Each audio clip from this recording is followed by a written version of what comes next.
आपण गेल्या आठवड्यात ह्याच जागेसंदर्भात शिडकोला पत्रव्यवहार पण केलता आणि या जागेचं स्वच्छता करून गार्डनच्या रूपात करावं ही मागणी केली आमचे सागर सुर्वे मनसेचे विभाग अध्यक्ष सेक्टर 12चे।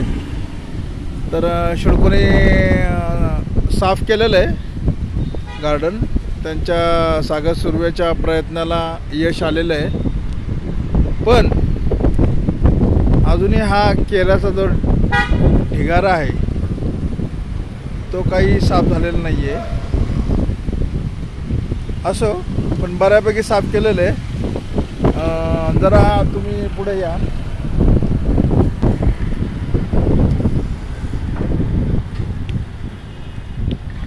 हा फक्त ढिगारा उचलला की म्हणजे बऱ्यापैकी साफ होईल।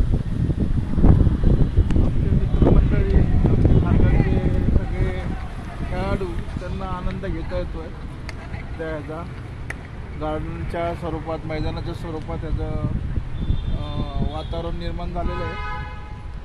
आमची हीच अपेक्षा आहे की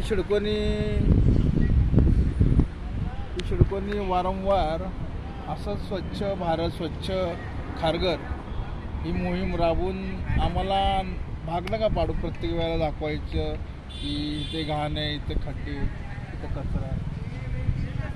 आनंद वाटतो आहे बघून मुलं खेळताना। आज इथं एवढी गलिच्छ जागा झाली की उभं राहायला सोय नव्हती, एवढं मलं आणि सगळ्या गोष्टी रोगाचं साम्राज्य होत होतं। आणि आज आनंद होतो आहे आम्हाला हे बघताना। मुलं खेळतात आहेत, ते खरं आज गार्डनचं स्वरूप आलेलं आहे, मैदानाचं स्वरूप आलेलं आहे। असं सहकार्य करावं शिडकोने आम्हाला, आणि यापुढेही आम्ही त्यांना सहकार्य करत राहू।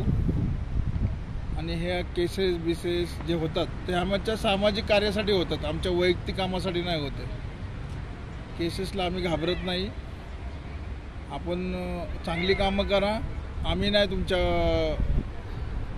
कामकाजात दखल घालत। तुम्ही प्रत्येक गोष्टी आम्हाला दाखवायला भाग नका पाडू की तुमची इथे या गोष्टी चुकलेल्या आहेत। खारघर हे तुम्ही शिडको म्हणून, शिडको हे जे शिल्पकार म्हणले जातात शिडकोला, तसं वागा तुम्ही प्रत्यक्षात। त्यांचं मी ह्या गार्डन साफ केल्याबद्दल, मैदान साफ केल्याबद्दल शिडकोचे मनपूर्वक, सागर साहेब असो किंवा त्यांची टीम असो, त्यांचे मनपूर्वक आभार व्यक्त करतो। जय हिंद, जय महाराष्ट्र।